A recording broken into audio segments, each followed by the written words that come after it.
रेगिस्तान, विशाल सूखे मैदान, ये हमारे ग्रह का 1/3 हिस्सा है। ये तो बस एक्सट्रीम्स की जगहें हैं। तेज धूप, रात को बर्फ, पानी की कमी, फिर भी जिंदगी से भरा हुआ। रेगिस्तान बैरन वेस्टलैंड्स नहीं है, ये यूनिक इकोसिस्टम्स हैं। ये प्लांट्स और एनिमल्स की सरप्राइजिंग अरे का घर है।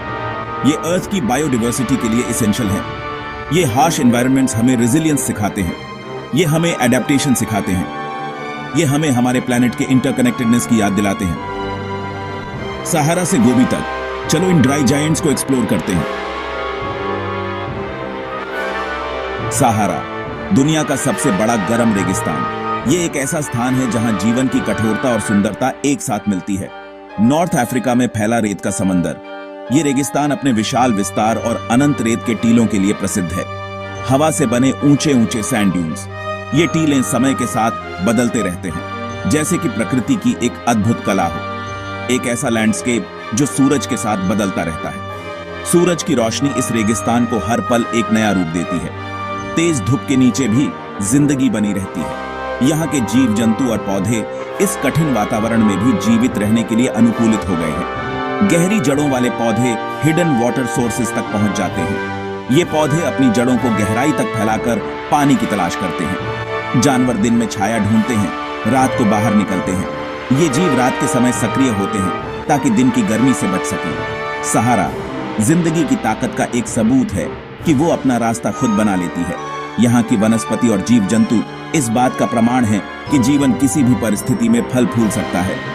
सहारा इमेंस ब्यूटी की जगह भी है। यहाँ के दृश्य इतने अद्भुत हैं कि वे किसी को भी मंत्रमुग्ध कर सकते हैं। सनसेट्स आसमान को फायरी ह्यूज में रंग देते हैं।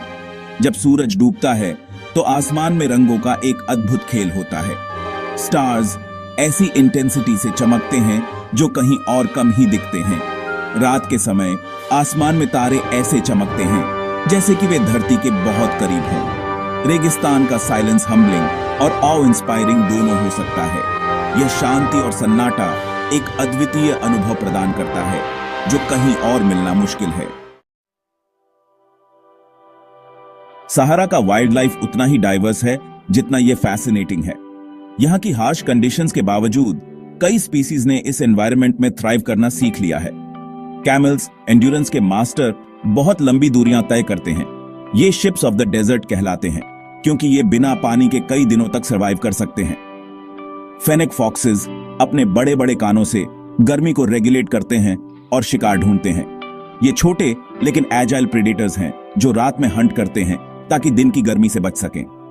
रेप्टाइल्स, इंसेक्ट्स और यहां तक कि एम्फिबियंस ने भी इस एक्सट्रीम एनवायरनमेंट के साथ अडेप्ट कर लिया है। ये क्रीचर्स अपने यूनिक एडेप्टेशंस के कारण सरवाइव कर पाते हैं, जैसे कि सैंड वाइपर्स जो रेत में छिपकर शिकार करते हैं। वो मुश्किलों के सामने नेचर की इंजेन्युइटी दिखाते हैं। हर स्पीसीज ने अपने तरीके से सहारा की चैलेंजेस को ओवरकम किया है। इंसान भी हजारों सालों से सहारा को अपना घर कहते आ रहे हैं। यहाँ के हार्श कंडीशंस के बावजूद उन्होंने अपने जीवन को डेजर्ट के हिसाब से ढाल लिया है। नोमैडिक ट्राइब्स जैसे बेडुइन्स ने डेजर्ट के रिदम्स के हिसाब से अपनी लाइफस्टाइल्स को अडेप्ट कर लिया है। ये लोग अपने पशुओं के साथ माइग्रेट करते हैं और पानी और चारे की तलाश में दूर दूर तक जाते हैं। जमीन और उसके रिसोर्सेज के बारे में उनका नॉलेज ह्यूमन रेजिलियंस का एक सबूत है। सहारा के हार्श एनवायरनमेंट में सरवाइव करने के लिए उन्होंने कई टेक्निक्स और ट्रेडिशंस विकसित किए हैं जो उनकी इंजेन्युइटी और एडेप्टेबिलिटी को दर्शाते हैं। गोबी डेजर्ट मंगोलिया और चाइना में फैला हुआ। ये कोल्ड डेजर्ट स्कॉचिंग समर्स से लेकर फ्रिजिड विंटर्स तक एक्सट्रीम टेम्परेचर्स का अनुभव करता है। गोबी सिर्फ सैंड ड्यून्स नहीं है, ये रगेड माउंटेन्स, रॉकी प्लेन्स और हिडन कैनियंस का लैंडस्केप है। हैबिटेट्स की ये डाइवर्सिटी लाइफ की एक सरप्राइजिंग वैरायटी को सपोर्ट करती है। गोबी के हार्श कंडीशंस ने यहाँ के इनहैबिटेंट्स को शेप किया है। प्लांट्स ने पानी कंजर्व करने के लिए यूनिक स्ट्रेटजीज डेवलप की है। एनिमल्स ने एक्सट्रीम टेम्परेचर फ्लक्चुएशंस में सरवाइव करने के लिए अडेप्ट किया है। गोबी आइकॉनिक क्रीचर्स का घर है, जैसे बैक्ट्रियन कैमल अपने डिस्टिंक्टिव 2 हम्प्स के साथ। स्नो लेपर्ड्स कैमोफ्लाज के मास्टर पहाड़ों में शिकार करते हैं। गजेल्स खुले मैदानों में चरते हैं। नोमैडिक हर्डर्स सदियों से गोबी के इकोसिस्टम के साथ हार्मनी में रहते आ रहे हैं। वो अपनी लिवलीहुड्स के लिए जमीन पर निर्भर हैं, सस्टेनेबिलिटी इंश्योर करने के लिए अपने हर्ड्स को केयरफुली मैनेज करते हैं। ये डेलिकेट बैलेंस अब क्लाइमेट चेंज और ह्यूमन एक्टिविटीज से थ्रेटेंड है। ओवरग्रेजिंग और माइनिंग गोबी के फ्रैजाइल इकोसिस्टम पर दबाव डाल रहे हैं। अरेबियन डेजर्ट अरेबियन पेनिनसुला के ज्यादातर हिस्से को कवर करता है। ऊंचे ऊंचे सैंड ड्यून्स की एक जमीन जो लगातार चलने वाली हवा से बने हैं। पर अरेबियन डेजर्ट कॉन्ट्रास्ट की भी जमीन है। ओएसिस जो अंडरग्राउंड वाटर सोर्सेज से पानी लेते हैं, लैंडस्केप में दिखाई देते हैं। ये हरे भरे पॉकेट्स जिंदगी के लिए हेवंस हैं जो हार्श डेजर्ट कंडीशन से राहत देते हैं। अरेबियन डेजर्ट कई तरह की स्पीशीज के लिए एक वाइटल हैबिटेट है। अरेबियन ऑरिक्स से लेकर डेजर्ट फॉक्स तक इन जानवरों ने इस चैलेंजिंग एनवायरनमेंट में थ्राइव करने के लिए इवॉल्व किया है।